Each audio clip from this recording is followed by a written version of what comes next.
public tendering. And so all the subcontracting is, unless different ruling is enacted, but is done through this public tendering. We've seen it in BC, in Alberta, and it started in Quebec. Subcontracting cataract surgeries, mainly cataract surgeries, but it can do it for other things as well. So contracting to corporations, providing for-profit medical services. This is something new. This is something we never had, right? Since we implemented public health care. And this is something which is occurring in Quebec, but not only in Quebec. It's occurring in the rest of Canada, even though the Chaoulli decision didn't impact directly on the rest of Canada. That's what we have to put in our little heads and realize that it's already here, and that's why the fight is important on every one of those grounds. I mentioned double dipping when I talked about Chaoulli. So the double dipping is prohibited in Quebec, is prohibited in Ontario, is not prohibited in every province. I don't remember by heart now, but I think Saskatchewan doesn't prohibit double dipping. Saskatchewan prohibits the private insurance and regulates the fees. So I gather that amongst, these three core principles I mentioned to you that the provinces can act on, if a province has 2 out of 3, it's pretty safe.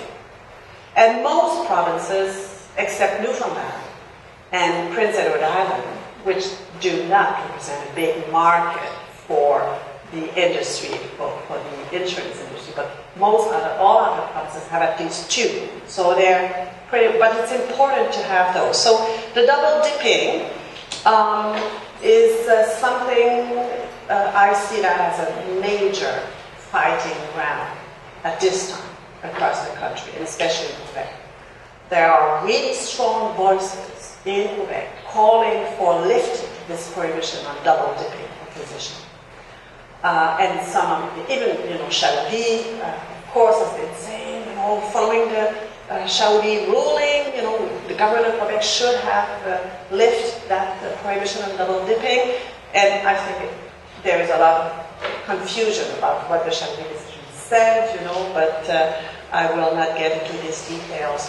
But it's important that we maintain that prohibition, because once you open that valve and allow physicians to shop, actually, between the public and the private, you can be sure that's going to be a drain of physicians out of the public system to go and work for your private system, which can be more lucrative and working less. If you can charge more, you can have an easier day and make as much money, if not more. And that's why it's very important to maintain that prohibition.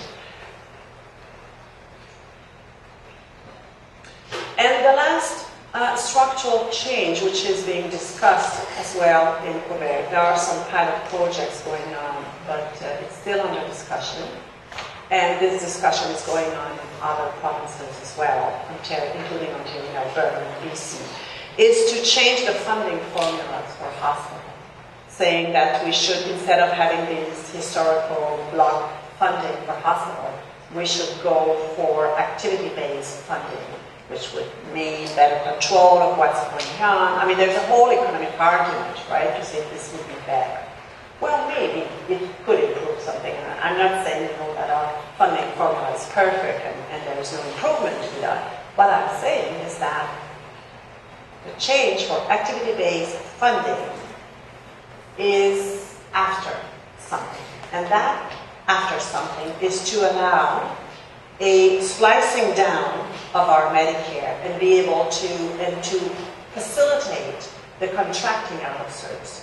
Because now we can compare, I want to purchase so many hip replacements, so I've got to know how much a hip replacement costs in the hospital, and so I can, put all these providers of private and public providers, put them into competition, the way we've seen it in England, and we can earn a lot less in that respect.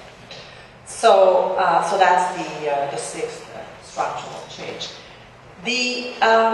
What we can see, the important thing is to see the overall effect of those changes.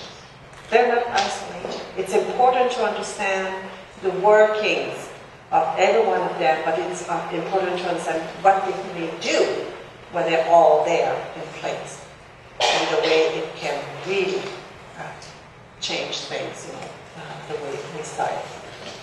The second important thing, and maybe the first one, is to realize, and I repeat that, I will never repeat it enough, that it's taking place at a provincial level. It doesn't touch upon the Canada Health Act. And it's my understanding that once all those changes are in place, well, privatization can really unfold. And Stephen Harper can say, well, I support the Canada Health Act. But because he knows that a dirty job is done by somebody else. And he can still appear to be a defender of the Canada Health Act. And we may be sleeping at the switch, thinking we're okay. Stephen Harper didn't change the Canada Health Act, but still damages will have been done. So I think this is important to realize that we have to act on the political scene at a provincial level. So in closing, I will suggest some what I call interpretation principle to try and for decrypting those changes that are occurring.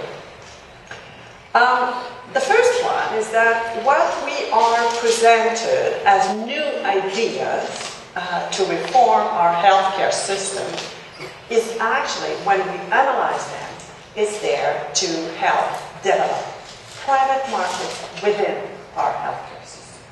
So we can take it one of them, like for example, private insurance. This is something new, right? We haven't had private insurance, the rigor of private insurance since Medicare was enacted. So we bring this new idea to renew our Medicare. First of all, it's not that new, right? Because we had private insurance before we implemented public Medicare. And second, the main purpose of it is to help development of private markets.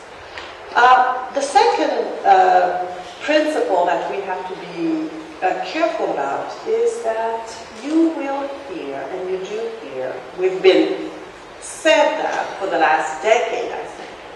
People would say, well, listen, we have to distinguish financing from delivery. Yes, even people like Harper would say, well, we understand that public financing is important and we should keep it as a public financing. When we include private financing, most people, even conservative people, will agree that it may distort access. Because if you need to pay, of course, well-off can pay and other people cannot pay. So private funding of healthcare is a distortion for access. And that's why it's important to keep financing. Okay, so most people will agree with that. But on the other hand, they say, okay, as long as we keep the funding public, there's nothing wrong with having private delivery. We already have private delivery. That's what we are being told. Well, I say two things to that. First, yes, we have private delivery. I mean, our classical medical clinic is private, so-called. Our physicians are not employees of the state, right? They charge OHIP or HAMQ, and they are their own businessmen and all that. But there's a difference between this private clinic, the way we knew it, and the corporation that we are creating now. They're called private, maybe, but they don't mean the same thing at all. That's the first thing to say. The second thing is that, yeah, you're distinguishing funding and delivery. And, from the